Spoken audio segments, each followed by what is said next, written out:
그리고 내 아버지 제사는 어쩌고? 제사상도 배달 음식으로 대충 차리더니 이제는 아예 제사도 안 지내려고? 어머니, 제사는 다녀와서. 됐다. 너희 맘대로 살아라. 나는 이제 너희한테 아무것도 바라지 않을 테니까. 좋네, 어머님. 저희도 그렇게 했으면 좋겠어요. 서로 간섭하지 말고 각자의 삶을 살아요. 며느리가 차갑게 말했습니다. 간섭이라고? 걱정돼서 하는 말인데 간섭이라고 느끼니? 어머님, 그건 걱정이 아니라 잔소리예요. 저희는 어머님 세대처럼 살고 싶지 않아요. 시대가 바뀌었다고요? 그 말에 저는 더욱 화가 났습니다. 그래, 시대가 바뀌었지. 근데 내가 언제 이런 부탁한 적 있니? 허리가 아파 내가 준비 못해서 처음으로 부탁한 건데. 제사상도 배달로 대충 시켜서 차리고 이젠 질린다 질려. 아들이 며느리를 말리려 했지만 며느리는 이미 현관문을 향해 걸어가고 있었습니다. 서준아, 너도 가. 꼴도 보기 싫다. 아들은 망설이다가 결국 며느리를 따라 나갔습니다. 안녕하세요. 제 이름은 윤옥희입니다. 어느새 70을 넘긴 나이에 손주들을 돌보며 지내는 평범한 할머니가 되었습니다. 제 아들 김서준과 며느리 강미래는 맞벌이를 하느라 바쁘고 주말마다 저에게 손주들을 맡기곤 합니다. 큰 손주 하늘이와 작은 손주 윤별이와 함께하는 시간은 즐겁습니다. 하늘이의 제잘거림과 별이의 천진난만한 웃음소리를 들으면 제 마음도 따뜻해집니다. 하지만 요즘 들어갈수록 체력적으로 버거워지는 것을 느끼기 시작했습니다. 아이들과 놀아주는 것도 집안일을 하는 것도 예전 같지 않아요. 할머니, 오늘은 뭐 하고 놀아요? 그래, 하늘아. 오늘은 할머니랑 공원에 가볼까? 공원에 가는 길, 하늘이의 손을 잡고 걸으며 저는 문득 제 젊은 시절을 떠올렸습니다. 서준이를 키우던 그 시절, 저도 지금의 며느리처럼 바쁘고 정신없는 나날을 보냈었지요. 하지만 그때는 부모님께서 많이 도와주셨습니다. 하늘아, 할머니가 어렸을 때는 말이야. 네, 할머니. 또 옛날 이야기예요? 하늘이는 제 옛날 이야기를 들으며 재미없어 하는 눈치였습니다. 요즘 아이들은 스마트폰이나 태블릿으로 게임하는 걸 더 좋아하니까요. 저는 그런 하늘이를 보며 씁쓸한 미소를 지었습니다. 집에 돌아와 보니 며느리가 시켜놓은 배달 음식이 도착해 있었습니다. 치킨, 피자, 햄버거. 항상 그렇듯 아이들이 좋아하는 음식들이었죠. 하지만 저는 문득 아이들에게 제대로 된 집밥을 먹이고 싶다는 생각이 들었습니다. 미래야, 가끔은 내가 아이들에게 밥을 해줘도 될까? 어머님, 굳이 그러실 필요 없어요. 배달 음식으로도 충분해요. 어머님은 그냥 아이들 봐주시기만 하세요. 며느리의 말에 저는 더 이상 아무 말도 할 수 없었습니다. 제 마음속 서운함과 안타까움은 그저 제 안에 묻어둘 수밖에 없었습니다. 하지만 음식 문제만이 전부는 아니었습니다. 아이들을 돌보면서 저는 점점 더 현대 사회와 동떨어진 느낌을 받았습니다. 하늘이가 학교에서 배워오는 영어 단어들, 별이가 좋아하는 최신 장난감들. 이 모든 것이 저에겐 낯설기만 했습니다. 할머니, 이거 어떻게 하는 거예요?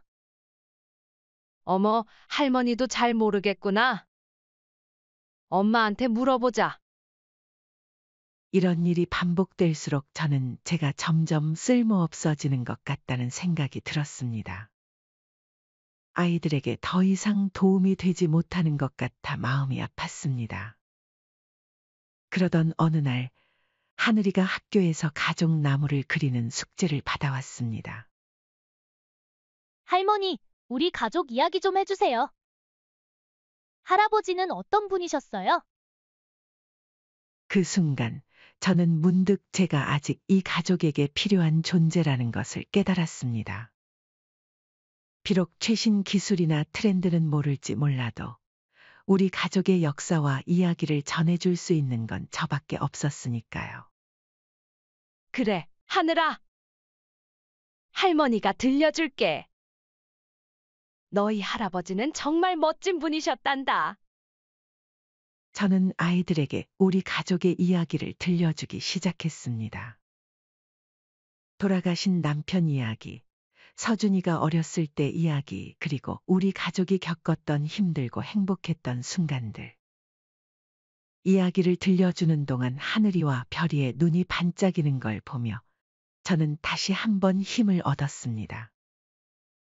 비록 지금은 많은 것들이 변하고 있고 제가 따라가기 힘든 부분들도 있지만 그래도 이렇게 가족의 역사를 이어주는 역할을 할 수 있다는 것에 감사함을 느꼈습니다. 하지만 동시에 현대 사회에서 제 역할과 위치에 대한 고민도 깊어졌습니다. 제가 어떻게 하면 아이들에게 더 의미 있는 존재가 될 수 있을지, 어떻게 하면 이 가족 안에서 제 자리를 찾을 수 있을지 고민하게 되었습니다. 시간이 흘러 어느덧 남편의 기일이 다가오고 있었습니다. 매년 이맘때면 저는 남편을 위해 정성껏 제사 음식을 준비해 왔습니다. 남편을 떠나보낸 후에도 저는 그를 위한 제사만큼은 제대로 치르려고 했습니다. 남편에게 마지막으로 해줄 수 있는 일이라고 생각했기 때문입니다. 여보, 올해도 내가 열심히 준비할게요. 당신이 좋아하던 음식들로 가득 차려놓을 테니 꼭 와서 드세요. 남편의 사진 앞에서 이렇게 중얼거리며 다짐했습니다. 하지만 올해는 뭔가 달랐습니다.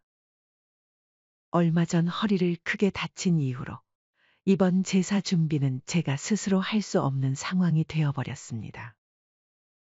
병원에서는 무리하게 움직이지 말라고 당부했고 아들 서준이도 전화로 제 건강을 걱정하며 쉬라고 했습니다. 어머니, 올해는 제사 준비 걱정하지 마세요. 저희가 찾아뵙고 알아서 준비할게요. 아들 서준이의 말에 저는 안도하면서도 한편으로는 불안했습니다. 아들과 며느리가 제사 음식을 어떻게 준비할지 걱정되었습니다. 그들은 맞벌이 부부라 항상 바빴고 제사 준비에 익숙하지 않았으니까요. 게다가 아들 내외가 사는 곳은 여기서 꽤 멀어서 제사 준비를 위해 오가는 것도 쉽지 않을 터였습니다. 처음에는 혼자서 어떻게든 해보려 했습니다. 아픈 허리를 붙잡고 부엌에 서서 음식을 만들려고 했지만 몸이 도저히 말을 듣지 않았습니다.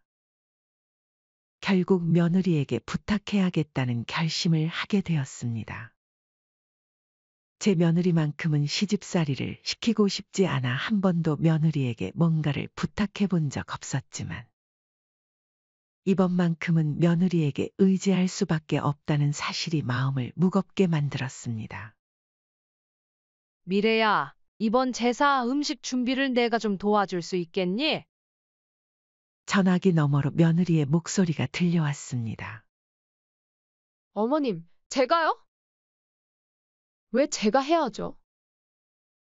며느리의 반응은 예상외여서 당황을 했죠. 그녀의 목소리에서 불편한 기색이 느껴졌습니다.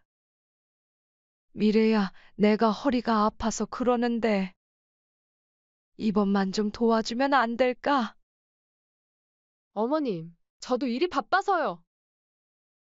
그리고 저는 제사 음식 만드는 법도 잘 모르고. 며느리의 말에 저는 깊은 한숨을 내쉬었습니다. 그 순간 문득 예전 생각이 났습니다. 제가 시집살이를 했을 때 시어머니께서 제사 준비를 도와달라고 하셨던 그때. 저도 처음에는 어색하고 부담스러웠지만 시어머니의 가르침 덕분에 점차 익숙해졌었죠. 그때 배운 것들이 지금까지 이어져 왔는데 미래야, 괜찮아. 내가 천천히 가르쳐 줄게. 어려운 것 없어. 하지만 어머님, 요즘은 다들 간편하게 해결하던데. 꼭 그렇게까지 해야 하나요? 저희는 바빠서 그렇게 할 시간이 없어요. 며느리의 말에 제 마음이 무너졌습니다. 제사의 의미, 가족의 전통. 이런 것들이 점점 사라져가는 것 같아 안타까웠습니다. 그때 아들 서준이가 전화를 받아들었습니다. 어머니, 제가 미래와 얘기해 볼게요. 걱정하지 마세요. 저희가 내일 일찍 가서 준비할게요.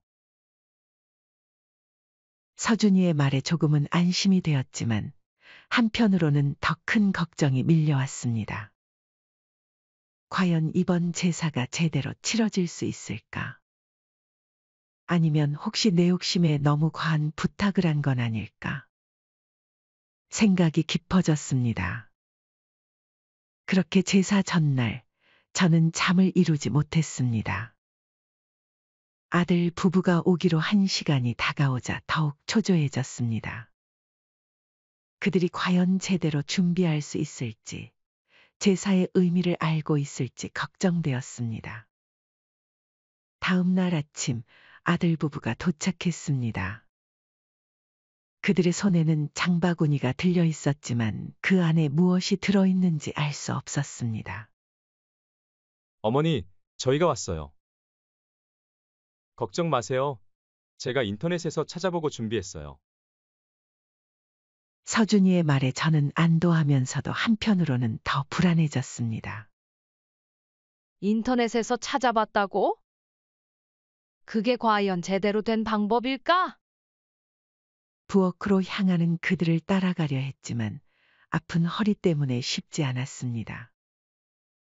그래도 저는 천천히 부엌 쪽으로 움직였습니다. 그곳에서 본 광경은 제 예상과는 많이 달랐습니다.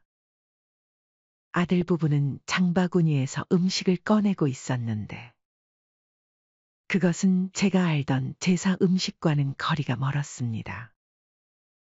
포장된 음식들, 즉석 식품들이 대부분이었습니다. 서준아, 이게 무슨 일이니?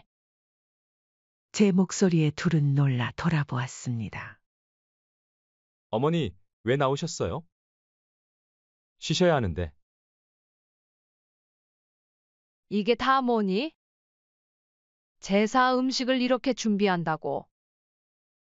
서준이는 난처한 표정을 지었습니다. 어머니, 저희가 직접 만들려고 했는데. 시간도 없고 잘 모르겠어서. 인터넷에서 요즘은 이렇게 한다고 해서. 며느리가 끼어들었습니다. 어머님, 요즘은 다들 이렇게 한다고 해요. 더 편하고 깔끔하잖아요. 어차피 먹는 건 똑같은데 뭐가 문제인가요? 그 말을 듣는 순간 저는 할 말을 잃었습니다. 남편을 위한 제사상이 이렇게 준비된다는 사실을 받아들일 수 없었습니다. 아버지께서 이런 음식을 원하셨을 것 같아?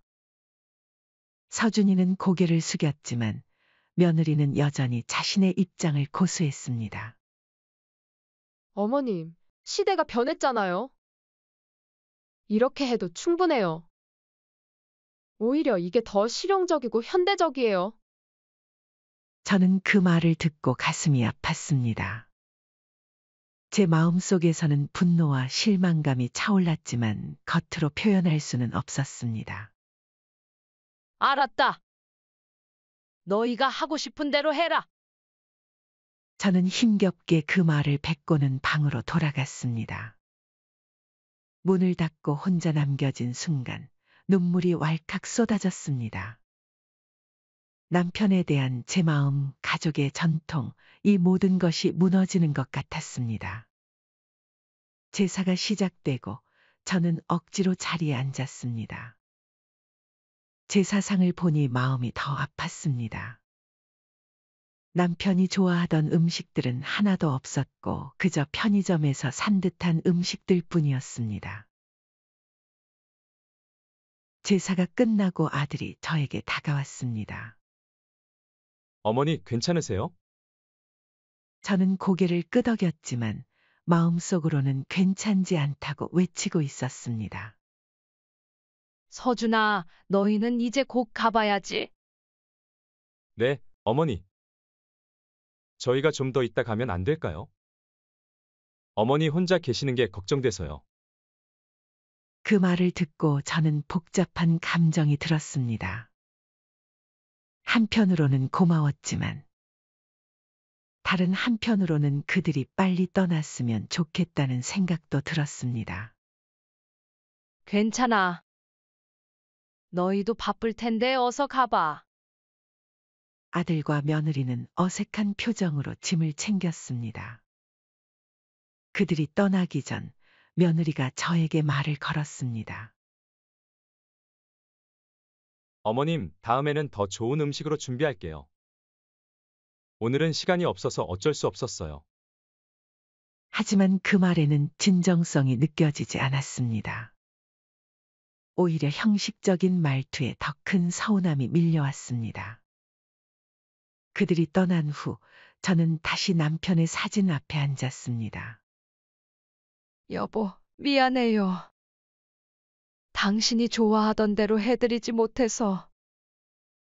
서준이와 미래는 제 마음을 전혀 이해하지 못하는 것 같아요. 저는 단지 당신을 잘 챙겨주고 싶을 뿐인데 요즘 애들에게 제사는 그저 형식적인 귀찮은 일인가 봐요. 다음 날 아침 서준이에게서 전화가 왔습니다. 어머니, 어제는 어떠셨어요? 저는 잠시 망설였습니다. 서운하다 말해야 할까? 아니면 그냥 넘어가야 할까? 괜찮았어. 너희가 와줘서 고마웠다. 하지만 제 목소리에는 어쩔 수 없이 서운함이 묻어났습니다. 어머니, 혹시 저희가 뭔가 잘못했나요? 아니야, 괜찮아. 너희도 바쁘고 힘들었을 텐데. 전화를 끊고 나서 저는 한숨을 내쉬었습니다. 하지만 동시에 이런 생각도 들었습니다. 내가 너무 고집스러운 걸까? 시대가 변했다고 하는데 나도 변해야 하는 걸까?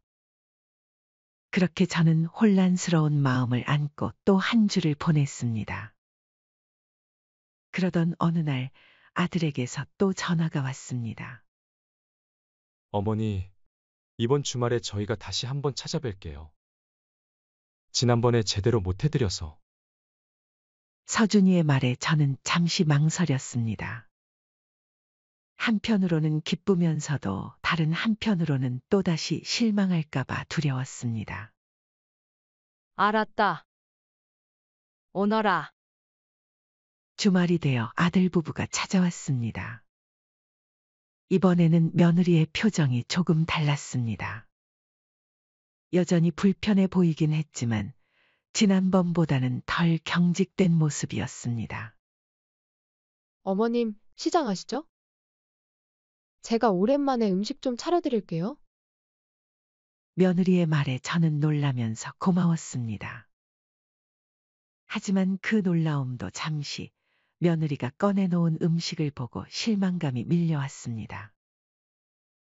여전히 대부분이 사온 음식이었고 그나마 직접 만들었다는 음식도 제대로 된 맛이 나지 않았습니다. 미래야, 고마워. 하지만 어머님, 저도 노력했어요. 하지만 이게 최선이에요. 저희는 바빠서 이것 이상은 할 수가 없어요. 며느리의 말에 저는 할 말을 잃었습니다. 그녀의 목소리에서 약간의 짜증이 묻어나는 것을 느낄 수 있었습니다. 서준이가 끼어들었습니다. 어머니, 저희가 많이 부족하지만 그래도 노력하고 있어요. 조금만 이해해 주세요. 저는 깊은 한숨을 내쉬었습니다. 알았다. 너희 마음은 알겠다. 그날 저녁 우리는 어색한 분위기 속에서 식사를 했습니다. 대화는 거의 없었고 필요한 말만 오갔습니다. 식사가 끝나고 며느리가 설거지를 하는 동안 아들이 저에게 다가왔습니다. 어머니, 사실 미래가 많이 힘들어해요. 회사 일도 바쁘고 집안일도 해야 하고. 어머니께서 기대하시는 것들을 다 해내기가 너무 버거워요. 저는 서준이의 말을 듣고 마음이 복잡해졌습니다. 제 마음 한편에서는 여전히 서운함과 실망감이 자리 잡고 있었지만 다른 한편으로는 며느리의 상황을 이해해야 한다는 생각도 들었습니다. 서준아, 나도 안다. 아무리 그래도 어머니, 저도 알아요. 하지만 시대가 많이 변했잖아요. 우리도 적응해야 하지 않을까요? 아들의 말에 저는 대답하지 못했습니다. 그저 묵묵히 고개를 숙일 뿐이었습니다. 제사 이후 며칠이 지나고 저는 손주 좀 봐달라는 아들 집으로 향하는 버스에 올랐습니다. 창밖으로 스쳐 지나가는 풍경을 보며 제 마음은 복잡한 감정으로 가득 찼습니다. 지난 제사 때의 일이 아직도 마음에 걸렸지만 그래도 손주 하늘이와 별이를 볼 수 있다는 생각에 조금은 설렜습니다. 아들 부부의 아파트에 도착해 문을 두드리자 며느리가 문을 열었습니다. 어머님, 오셨어요? 며느리의 목소리에는 반갑지 않은 기색이 역력했습니다. 집 안으로 들어서자 어수선한 모습이 눈에 띄었습니다. 빨래가 쌓여 있고 설거지가 밀려 있었습니다. 어떻게 이러고 살 수 있는지 제가 제사 전에 마지막으로 손주 봐주러 왔을 때 봤던 거의 그대로더군요. 장난감들이 여기저기 흩어져 있었고 하늘이와 별이는 TV 앞에서 떠들며 놀고 있었습니다. 할머니, 하늘이가 달려와 안겼습니다. 별이도 뒤따라와 제 다리를 붙잡았습니다. 어머님, 저희가 오늘 중요한 약속이 있어서요. 이제 그만 가봐야 해요. 며느리가 갑자기 말했습니다. 저는 잠시 당황했지만 이내 고개를 끄덕였습니다. 그래, 애들은 내가 볼게. 너희는 어디 가니? 아들이 대답했습니다. 친구들 모임이 있어서요. 저녁 늦게 올 것 같아요. 며느리가 끼어들었습니다. 어머님, 아이들 저녁은 제가 주문해 놓을게요. 배달 음식으로 괜찮죠? 제 마음에 걸리는 것이 있었지만 저는 그저 알았어. 라고 대답할 수밖에 없었습니다. 아들과 며느리가 서둘러 나가고 저는 아이들과 함께 남겨졌습니다. 처음에는 즐거웠습니다. 손주들과 오랜만에 시간을 보내는 것이 좋았거든요.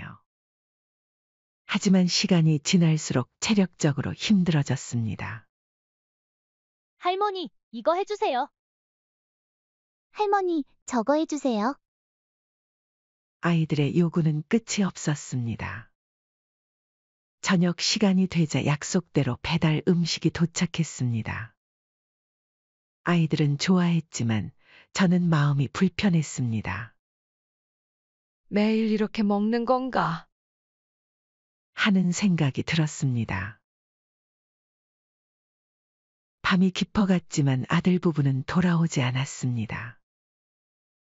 아이들은 잠들었고 저는 혼자 거실에 앉아 기다렸습니다.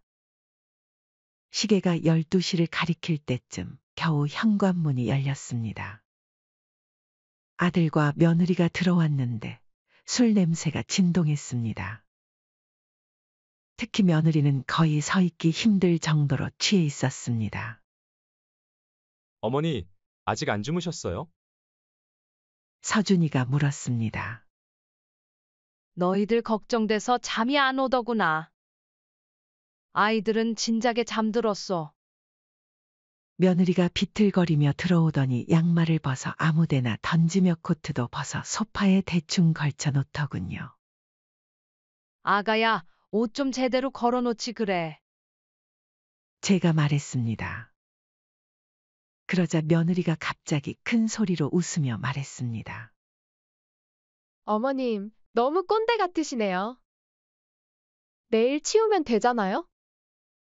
아들이 며느리를 말리려 했지만 이미 늦었습니다. 뭐라고? 꼰대라니? 그게 무슨 말이니? 제 목소리가 떨렸습니다. 며느리는 계속해서 비웃듯 말했습니다. 어머님은 너무 고지식하세요. 요즘은 다들 편하게 살아요. 아침도 안 먹고 배달 음식 시켜 먹고 집안일도 대충대충 하고. 그게 뭐 어때서요? 이내 아들이 며느리의 팔을 잡았습니다. 여보, 그만해. 술 좀 깨고 자. 하지만 며느리는 멈추지 않았습니다. 어머님, 솔직히 말해서 어머님이 오시면 저희가 불편해요. 자꾸 간섭하시고 옛날 방식만 고집하시고. 제발 좀 우리 삶에 끼어들지 마세요. 그 말을 듣는 순간 제 가슴이 찢어지는 것 같았습니다. 눈물이 핑 돌았지만 술 취한 사람에게 무슨 말을 할까 싶어 꾹 참았죠. 알았다. 내가 너무 참견했구나. 미안하다. 제 목소리가 떨렸습니다. 아들이 뭐라고 말하려 했지만 저는 더 이상 듣고 싶지 않았습니다. 급하게 짐을 챙겨 현관으로 향했습니다. 어머니, 어디 가세요? 이 시간에. 서준이가 당황한 목소리로 물었습니다. 집에 갈 거야. 더는 너희에게 불편함을 주고 싶지 않구나? 어머니, 그래도 내일 아침에 가세요. 지금은 위험해요. 하지만 저는 이미 마음을 굳혔습니다. 괜찮아. 내가 알아서 갈게. 너희는 편히 쉬어라. 문을 열고 나오는 순간 뒤에서 며느리의 목소리가 들렸습니다. 어머님, 가시는 김에 현관 앞에 있는 재활용 좀 버려주시고 현관 열쇠 좀 그 앞에 놔주세요. 그 말에 저는 그 자리에서 얼어붙었습니다. 이에 아들이 여보! 라고 소리쳤지만 이미 늦었습니다. 저는 천천히 돌아서서 가방에서 열쇠를 꺼냈습니다. 떨리는 손으로 열쇠를 서준이에게 건넸습니다. 서준아, 내가 잘못했구나. 너희 생활에 방해되지 않게 할게. 걱정 마라. 그렇게 말하고 저는 밤거리로 나섰습니다. 뒤에서 서준이가 부르는 소리가 들렸지만 저는 돌아보지 않았습니다. 차가운 밤 공기가 제 뺨을 스쳤고 그제서야 눈물이 흘러내렸습니다. 버스 정류장에 도착해 벤치에 앉았습니다. 한밤중이라 버스는 오지 않았고 저는 그저 그 자리에 앉아 울음을 삼켰습니다. 머릿속에서는 며느리의 말이 계속 맴돌았습니다. 꼰대, 불편해요. 끼어들지 마세요. 그 말들이 제 가슴을 후벼 팠습니다. 한참을 그렇게 앉아 있다가 택시를 잡아탔습니다. 집으로 돌아가는 길. 창밖으로 스쳐 지나가는 도시의 불빛들이 제 눈에는 그저 흐릿하게 보였습니다. 집에 도착해 현관문을 열고 들어서자 적막한 집안이 저를 반겼습니다. 여보, 우리 아들이 이렇게 변해버렸어요. 내가 뭘 잘못한 걸까요? 어떻게 해야 할지 모르겠어요. 그날 밤 저는 잠들지 못했습니다. 아들 부부 그리고 손주들 생각이 머릿속에서 떠나지 않았습니다. 제가 정말 꼰대인 걸까요? 제 생각이 너무 고지식한 걸까요? 하지만 동시에 아들 내외의 생활 방식이 제 눈에는 여전히 이해할 수 없었습니다. 그날 이후로 며칠 동안 저는 집에서 나오지 않았습니다. 전화기를 꺼두고 그저 혼자만의 시간을 보냈죠. 서준이가 몇 번 찾아왔지만 문을 열어주지 않았습니다. 아직 마음의 준비가 되지 않았거든요. 그러던 어느 날 갑자기 서준이에게서 전화가 왔습니다. 어머니, 죄송해요. 그날 일은 정말 죄송해요. 하지만 지금 급한 일이라 부탁 좀 드릴 게 있어요. 저는 한숨을 쉬며 대답했습니다. 무슨 일이니? 저희가 하와이로 여행을 가게 됐어요. 일주일 동안인데 혹시 그동안 아이들 좀 봐주실 수 있으세요? 그 말을 듣는 순간 저는 당황했습니다. 갑자기 무슨 여행이야? 아, 이거 반년 전부터 계획했던 거예요. 어머니께 말씀드리는 걸 깜빡했네요. 제 마음속에서 무언가가 끓어오르는 것을 느꼈습니다.